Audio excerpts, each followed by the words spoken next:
No more birth. We say all this birth, death, old age, disease come out from this cycle. Chaitanya Mahaprabhu is saying, I am ready to take birth again and again. Mam Janmani Janmanishware. Many births.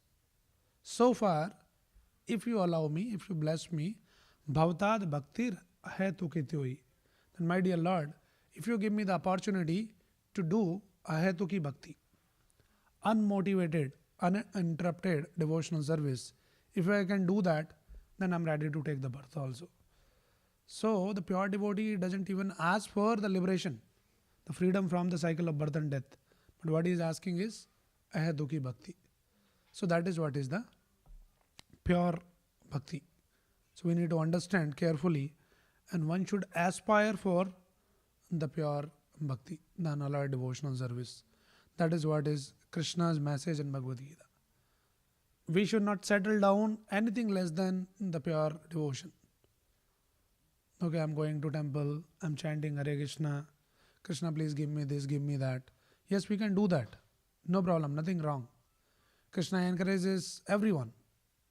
Krishna says, okay, if you are not at the level of pure devotion, no problem, you have a lot of desires, come to me.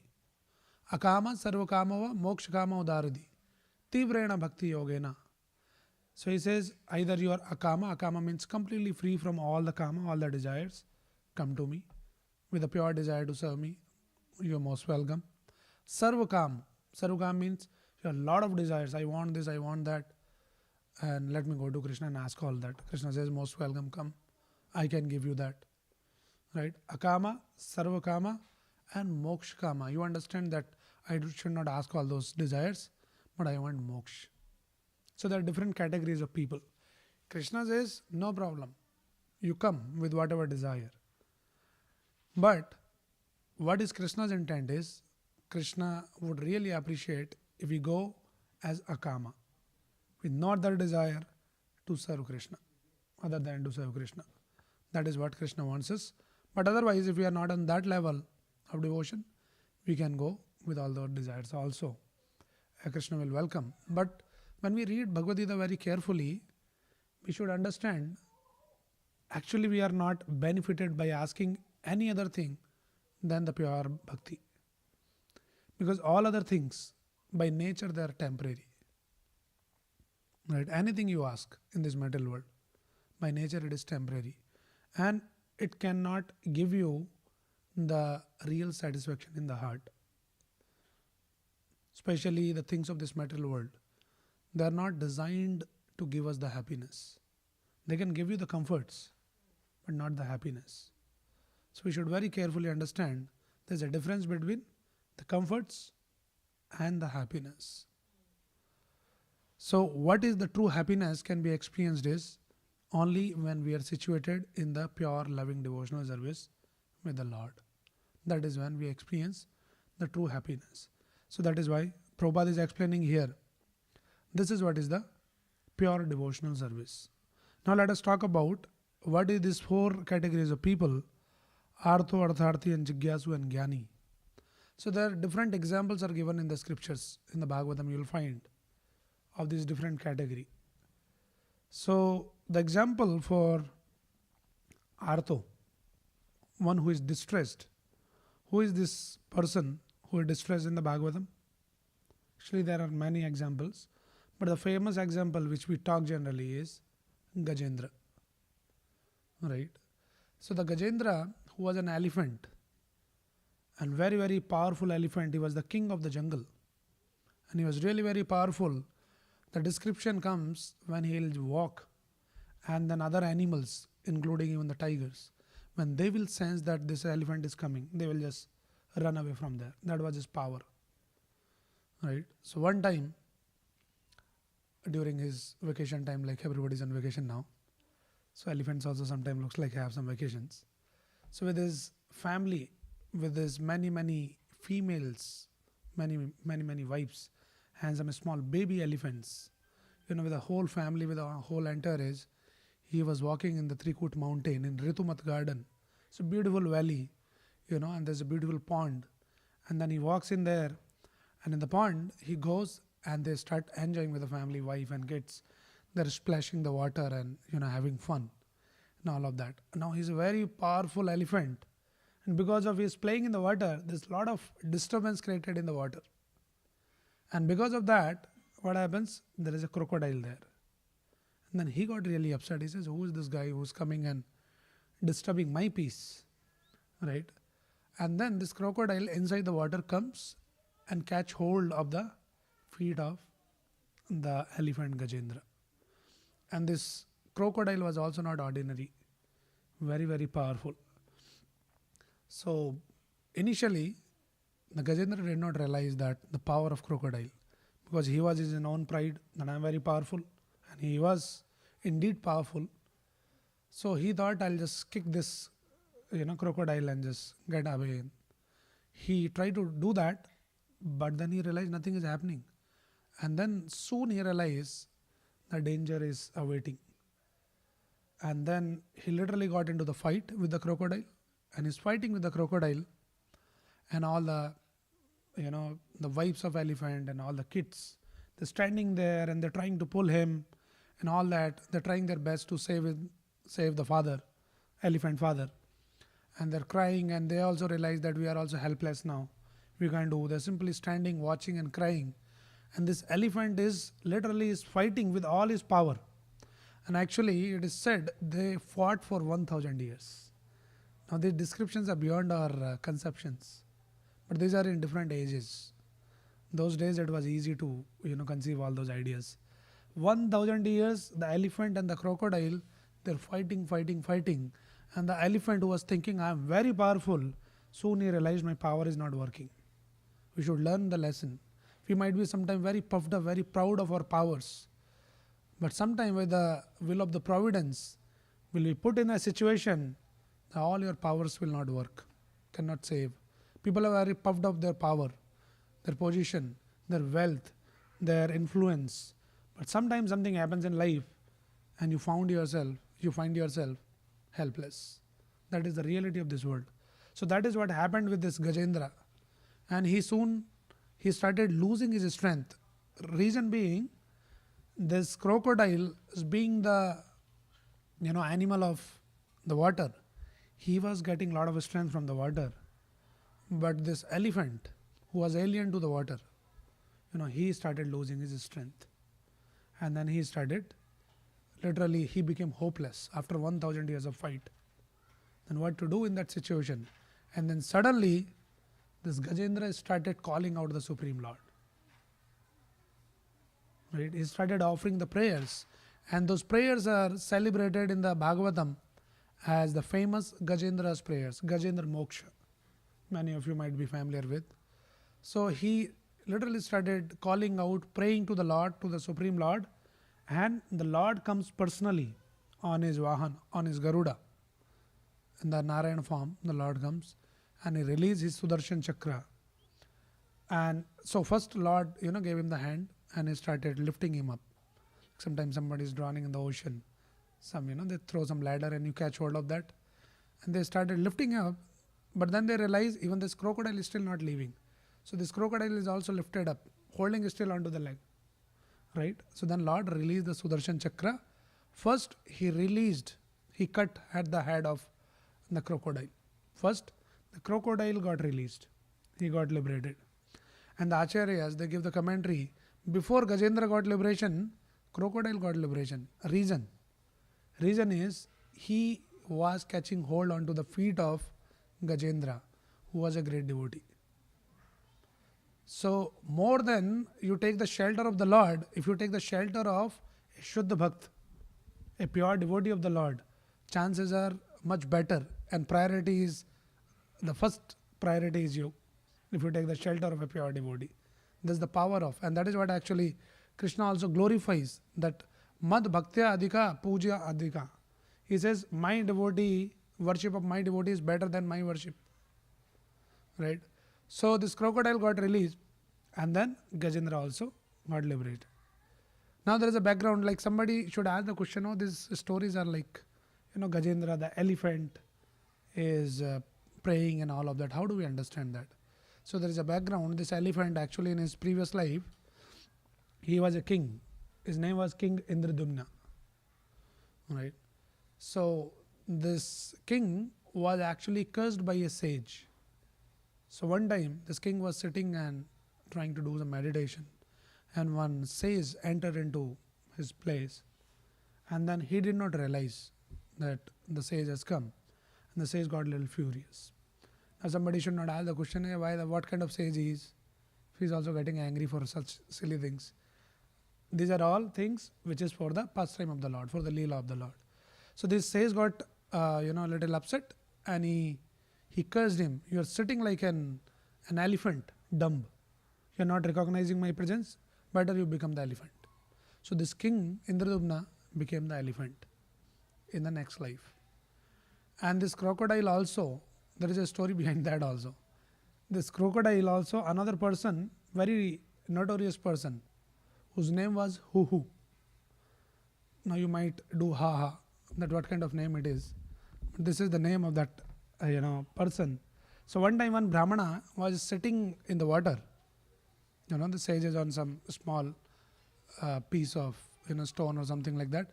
He was doing his Gayatri, Sandhya Vandanam. And this person, this Hu, very notorious, he comes under the water, and when this Brahmana was sitting and meditating, and he goes and pull his leg inside the water. So he slipped off. So this Brahmana got a little angry. He says, "You foolish creature, you are acting like the aquatic coming under the water. Better you become a crocodile." So like that, this crocodile, and there's the story. So anyway, so the point is, Artho. So there is already piety because they are all devotees in the previous life. So when this Gajendra was in distress, then immediately he could remember the Lord. And similar story we see in the Bhagavatam of Ajamil in different contexts. But the point is, if you have done something in your life anytime, practice of any devotional service, chanting the name of the Lord, reading Bhagavad Gita, Bhagavatam, and later if you get deviated from the path, so Krishna gives the assurance, Swalpamapi yasya dharmasya trayate mahato bhayat, that whatever endeavor on this spiritual path, if you have done any time, that is for your eternal credit, permanent credit. So later you got deviated, so he became the elephant, but those impressions were still there. And because of those previous impressions, he could remember the Lord. And he can call out the Lord, and immediately Lord comes and releases him. Right? So that is the example of the Artho.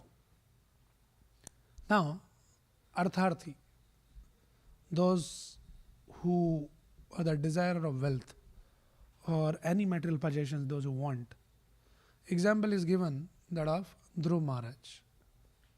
Another very instructive story from the Bhagavatam, that Dhruv Maharaj's father was Uttanpad and was having two wives, Suruchi and Suniti.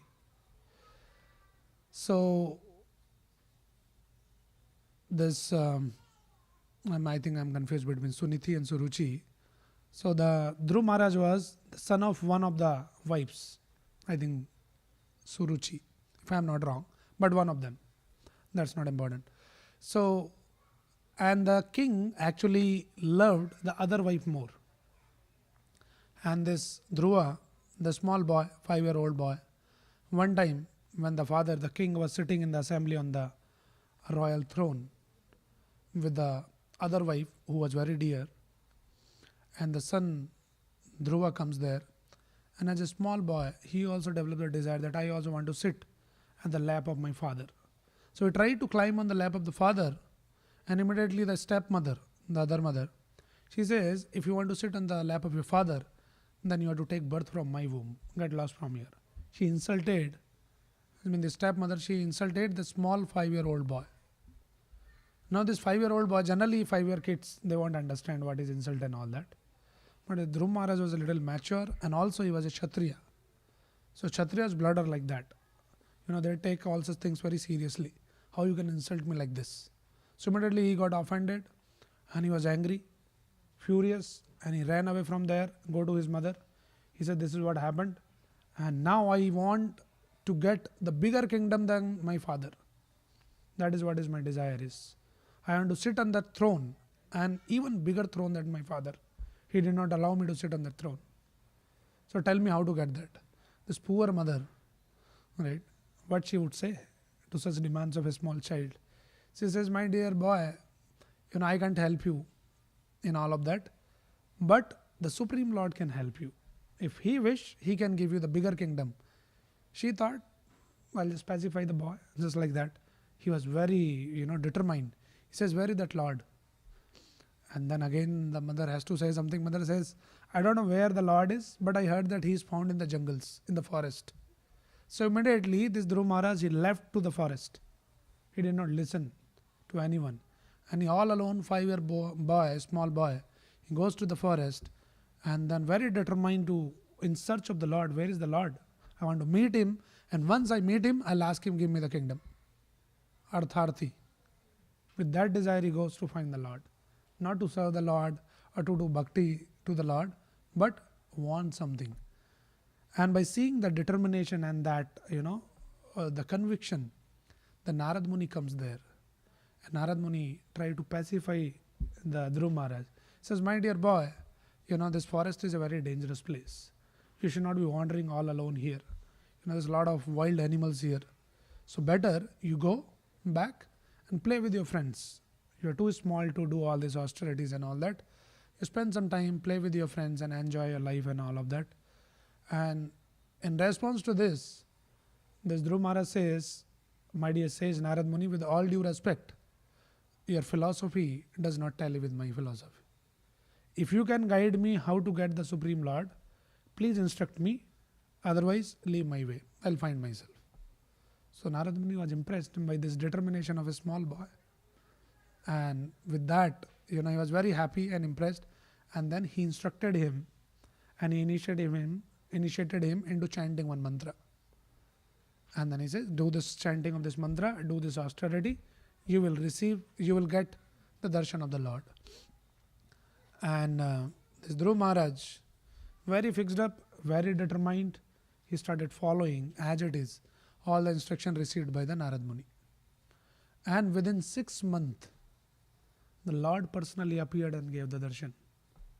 That was the conviction, the determination of small boy, 5-year-old boy, Dhruv Maharaj. But again, why he was approaching the Lord? Artharthi, with some desire. So the Lord comes, and then he did not expect the Lord will come.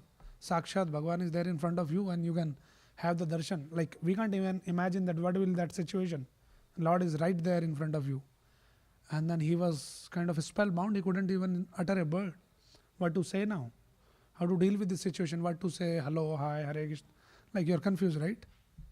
So then Lord actually touches his hand with a conch. And it is said that Lord transferred all the knowledge of the scriptures, Vedas, into the Dhruv Maharaj. Then he got some sense that, and then he offers a prayer to glorify the Lord. And those prayers are celebrated in the Bhagavatam as prayers of Dhruv Maharaj. So after that glorification, the Lord says, I'm very happy, very pleased with your determination, with your austerities, and I understand that what you want, but still I want to ask you that, okay, tell me what you want. So what Dhruv Maharaj says, that is very interesting now. So Dhruv Maharaj says now, after all this exercise, finally the Lord comes, he had the darshan. And then Dhruv Maharaj says now, Sthana Bilashi Tapasi Istitoham Praptavan Tena Mohindra Goyam Kachan Vichin Api Na Divyaratnam Swamin Katartho Varam Nayachi. So what is saying, Sthana Abhilashi, my Abhilasha, my desire was one place, one kingdom bigger than my father. Sthana Abhilashi, with that Abhilasha, with that desire, Tapsi Istitoham, I did lot of tapasya. Right? And then in turn, I got you. I got your darshan, which is even very, very rare to even great sages and the demigods. Nobody can have your darshan, but I got your darshan. Now, after having your darshan, I am realizing that Kachan Vichinapi na Divyaratnam. What I was asking was the broken pieces of glasses. But I got the diamond now. So what else I should ask? Then he says, Varam Nayache. I don't want anything. I was looking for some broken pieces of glasses and I got the diamond. So I don't want anything. So that is why Prabhupada in this purport, Prabhupada says, the people, Artho, Ardharthi, Jigyasu and Jnani, they go with some desire to Krishna. But when they started practicing the path of Krishna, or when they get in touch with the pure devotee of the Lord, slowly and gradually their heart gets purified. They become completely free from all those materialistic desires. So that is what is the beauty of going to Krishna. Krishna can give you, but before he gives you all those things, he gives you the purification of the heart. That only Krishna can give. And later he gave him the kingdom also. It's not like that Dhruv Maharaj was deprived of the kingdom, but his desire to enjoy the kingdom already vanished before he got the kingdom. So that is the difference between going to Krishna for your desires versus going to the demigods, to the devatas. And that is why Krishna explains in the 7th chapter that worshipping demigod is the act of alpamedasam, less intelligent people. So in other words, Krishna says those who worship the demigod, devatas, they are less intelligent people. And there is a reason why they are called less intelligent people. Because you are going and asking something which is anyway temporary. What is the point? So Krishna is saying, if you want something, come to me. Why you are going to the demigods? Akama sarvakama va mokshkama udaradi. I am welcoming everyone. If you think yourself sarvakama, you have a lot of desires, better you come to me and surrender to me. Because when you go to Krishna, even with the desires, in the due course, by the association of Krishna, by the touch of Krishna, by the touch of Krishna's holy name, your consciousness gets purified. Prabhupada gives another very interesting story of Vrindavan. So in Vrindavan, one Bhagavat, the person who was narrating the Bhagavat Katha, so he was giving the description of Krishna in Vrindavan. So he was saying that Krishna in Vrindavan, very beautiful, and Yashoda Mai decorates him nicely with all the jewels and all the jewelry and all of that. So that kind of description he was giving from the Bhagavatam, and in that crowd one thief was sitting there. So he got very fascinated with this boy who's laden with all the jewels and all kinds of expensive jewelry. He said, if I go to Vrindavan and if I can catch hold of this boy, my lifetime job is done. So all this small theft every day, I should get rid from all this. I should go and get this boy. He went to the Vrindavan with the desire of finding this boy so that he can steal all the jewels of Krishna. So he's going around, but there is intense desire. Where is Krishna? Where is Krishna? Where is Krishna? Like that. And because of that intense desire, actually Krishna also reciprocated. Krishna came. And Krishna came exactly in the same form what he was conceiving, with all the jewels and all of that. And he got fascinated. He said, finally I got this boy. And then he said, I should trick this boy. Small boy. So he was saying, oh, this is beautiful. Can you give me this? Can you show me this? And then Krishna is also, he's the greatest cheater. Right? You cannot fool him just like that. He also started playing with him. He said, no, I'll not give my jewel. My Maya will scold me. Yashoda Maya will be angry on me if I give it to you. And like that, they're spending some time. So Prabhupada explains in that story, in the course of this association with Krishna, this person got completely purified. After a while, he realized there's no desire to get that because he got so attracted and so fascinated by Krishna's beauty itself. Right? So that is what happens when we go to Krishna, Artho, Artharthi, you have some desire, but you go to Krishna and then you get completely purified. So this is the second category. And then the third category is Jigyasu. Who are the Jigyasu? Jigyasu means those who are very inquisitive. Inquisitive means they should be always asking the questions. What is this world is all about? Why there's so much of suffering in this world? I don't want suffering, but then those sufferings are imposed on me. Right?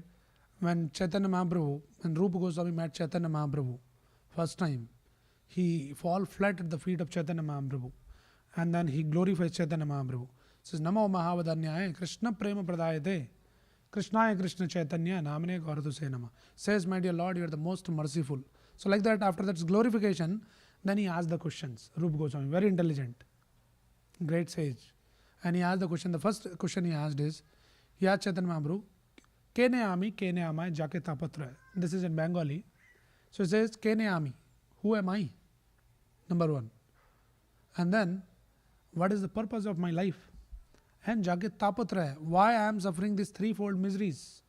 Threefold miseries means आध्यात्मिक क्लेश, आदि भौतिक क्लेश, and आदि दैविक क्लेश. The problems which is infused by your own body mind system. You're not well, you're sick, some headache or something, some anxiety, some depression, adhyatmik klesh. Then adi bhautik means the miseries which is created by the other living entities, your neighbors, your boss, it may be your wife or husband, someone, anybody who creates the problem, the other living entity, then that is adi bhautik. And then adi devik klesha means the miseries which is infused by the nature. Sometimes it is too hot, too cold, some flood, some hurricane, and all of that. So he asked the question, Jigyasu. We are talking about the Jigyasu. So he asked, Kene ami, kene amai, jaketa patra. Who am I? What is the purpose of life? Why I am suffering all these threefold miseries? And then he says further that Grama Vyavare Panditamani. Everyone in the village, everyone, they think I am a great Pandit. Actually, he was a great scholar. He knew multiple languages in that time. He could speak, the Sanskrit and Farsi and different languages like that. So people were thinking he's such a scholarly person. So he was saying that people, they label me as a very great scholar, but I don't know what is the purpose of my life. So please guide me, please instruct me. So this is called Jigyasu. So actually our scriptures also, if you see the Vedanta Sutras, Veda Anta means all the scriptures, Veda Anta means the ends there. So after reading all the Upanishads, Puranas, Mahabharata, Ramayana, everything, if you think this is too much, then finally it is Vedanta. Vedanta means now this is the end conclusion of everything. And they are given in the form of some sutras, some formulas, small aphorism. Right? So the Vedanta Sutras begin with this aphorism called Athato Brahma Jigyasa. This human form of life is meant for Brahma Jigyasa. It is meant for Jigyasa. Now Jigyasa is the nature of the living entity. We always keep asking the questions, but we should understand what question to be asked. We ask what is happening in the politics, in Hollywood, in Bollywood, in sports, in neighbor's house, and somewhere. We ask a lot of questions. But that is not the inquiry that we are supposed to do. The inquiry is Brahma Jigyasa. What is the Brahma Jigyasa? Who am I? What is the purpose of my life? Why I am suffering? I don't want to suffer in this world. Is there any way out? So that is the Vedanta Sutra. And Chaitanya Mahaprabhu explains the Srimad Bhagavatam is the natural commentary on the Vedanta Sutra. So if somebody wants to understand the whole conclusion of all the scriptures, which is Vedanta, that is also very difficult to comprehend because they are the small sutras that you cannot really uncode them. Right? So read the Srimad Bhagavatam. Srimad Bhagavatam is the commentary on the Vedanta Sutra. So one should read Bhagavad Gita and the Srimad Bhagavatam to get the crux of all the knowledge of the scriptures. So this is Jigyasu. So in the Bhagavatam, this Shaunakadi Rishi, the discussion of Bhagavatam in the Naimisharanya, between Shaunak Rishi and Suta Goswami. So the Shaunak Rishi, they are very, very Jigyasu. They are asking a lot of questions. That is how the whole Bhagavatam came. And the fourth category is the Jnani. So Jnani category is this Shukdev Goswami. He is a Jnani. Now Jnani means he already understood little bit, but he is still figuring out what is the absolute truth. So Jnani means he understands that this material world is false. Not false. This is temporary. There is a lot of suffering in this world. I cannot be truly happy in this world. That much understanding is already developed. But what is the ultimate goal? What is the absolute truth? That he still had to figure out. So that category is called the Jnani category. So the Shukdeva Goswami comes under the category of Jnani initially. Later, he became the greatest devotee. Right? So when Shukdeva Goswami, take birth, as soon as he comes out, he started walking. He was already 16-year-old in his mother's womb itself. So that he got some special benediction. And then he was already a Jnani. He already knew this material world is not the place for me. So he was wandering, and he was already on that level wherein he was not in the bodily concept. He know that I am not the body, I am the soul. So he was so indifferent to his body that he was walking naked. He did not even care that I should put on some clothes, cover myself and all that. Not artificially. One cannot imitate such people artificially. He was already in the next level, right? And he was walking. And the description comes, one place when he was walking where some young girls were taking bath in the river. And then he was walking, and then his father, Vyasadeva, was following behind. So when Shukdev Goswami walked, this girls who was taking bath in the river, they did not care. They just ignored him because he was completely free from the bodily concept. He cannot say that somebody is male, female, and all that. He was next level. But then Vyasadeva, who is comparatively very older person, when he comes, these girls started covering themselves. And then Vyasadeva asked this question, that when this young boy came, you did not cover yourself. I am an old man. Then they told, your son is already liberated soul. So these are all Gyanis. So initially his idea was this impersonal idea. And then when one time he was sitting in the forest and he was, meditating, and there is some woodcutter was there. It's a nice story. One woodcutter was cutting the tree there and he was singing something. He was reciting something. And that caught the attention of the Shukdev Goswami, who was a Gyani. He got so fascinated. So what was he was singing is, this woodcutter, he was singing this. Is the words from the Srimad Bhagavatam, which explains, Baraha Pidam Natavara Bapu Karnayor Karnikaram Vibradvasa Kanakakapisham Vajantim Chamalam Randran Venu Radar Sudayor Apuryan Gopavrinde Vrindaranyam Sopadaramnam Pravishati Gita Kirtihi. So if you read these words from the Bhagavatam, he was singing this woodcutter. So it explains the beauty of Krishna. Says, Varaha Pidam Natavara Vapu. This person who is Natavara Vapu, who is expert dancer, and is standing in the, in the bending form. And then he is decorating his hair with the Varaha Pidam, with the peacock feather. Natavara Vapu Karnayor Karnikaram. He is wearing beautiful, alligator shaped earrings. So that is also is making him very attractive. And then Karnayor Karnikaram Vibrad Kanaka Kapisham Vajantim Chamalam. And his clothes are Kanaka Kapisham, golden color. And he is holding the Vajanti Mala. And Randra and Venur Adharasudayor is playing the flute. And then Sopadaramanam, he is walking in the Vrindavan. So that description of Krishna, this boy was singing, this woodcutter was singing, and this Shukdev Goswami, who was a Gyani, was having the impersonal idea. He got fascinated. Who is this person so beautiful? And he asked, hey, what you are singing? Whom you are singing about? And from where you are singing all this song? He says, I know just one or two. If you want to know more about this person, come to my Guru. There are such 18,000 more verses, because this is from the Srimad Bhagavatam. So he says, can you take me to your Guru? And then this woodcutter take him to his Guru. And who was his Guru? Vyasadeva. Vyasadeva was Shukdev Goswami's father. He says, he is my father only. And then the Vyasadeva narrated the whole Bhagavatam to Shukdev Goswami. And then Shukdev Goswami, from Gyani, he became the pure devotee. So this is the verse today what we are discussing. The four kinds of people. They go to Krishna, Artho, Artharthi, Jigyasu and Gyani. Though they don't go with a pure desire, but when they go to Krishna, they touch Krishna in some way or other, then in the due course, they become completely purified, and then they take the complete shelter of Krishna in unalloyed devotion. Okay, so that is the understanding here. I will stop here. Anybody has any quick question or any comment? Yes. Yeah, go ahead. Ask your question. Okay, what is the demigod? Demigod means Devatas. So in our system, in our scriptures, there is a description of 330 million demigods. So in the Srimad Bhagavad Gita, in the 7th chapter, Krishna talks about them. So basically, these demigods are they are the devotees of the Lord, but they are like the administrative heads in the function of the whole cosmos. It's just like, just to give the example, to maintain the state affairs, there is a chief minister and there's a lot of ministers.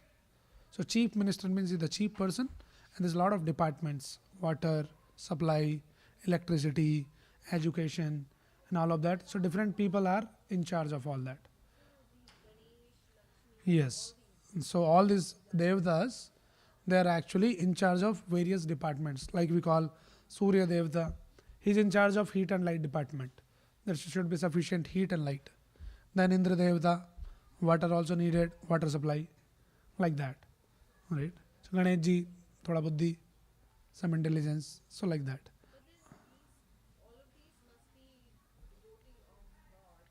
They are definitely all the devotees of the Lord, because somebody to become the minister also, he should be qualified. Ordinary person cannot become the minister, right? Chief minister is definitely a qualification, but there is qualification for the ministers also. So all these demigods, they're all the devotees of the Lord, and they take the charge in the service of the Lord of different departments. If you want to understand more, we have discussed in our the Saturday evening Gita sessions. You can go and hear the 7th chapter uh, summary of Bhagavad Gita. It is there on the YouTube, Krishna Balram Temple. Sampurna Bhagavad Gita, chapter 7 summary. He explained all that in detail. You'll get the better idea. Okay. So now let us chant one round of Hare Krishna. Any other questions? Okay. So we'll chant one round of Hare Krishna mantra. I also need one mala. Okay, I found one. Got it. Jai Shri Krishna Chaitanya Prabhu Nityananda Shri Advaita Gadadara Shri Vasadi Gaura Bhakta Vrinda. So now we'll chant together. Chant along with me, and we have to chant loudly, as loud as you can hear, and try to concentrate on the sound vibration. For next 8 or 9 minutes, completely cut off all your distractions and just chant and hear. Hare Krishna, Krishna Krishna, Hare Hare, Hare Ram, Ram Ram, Hare Hare, Hare Krishna, Hare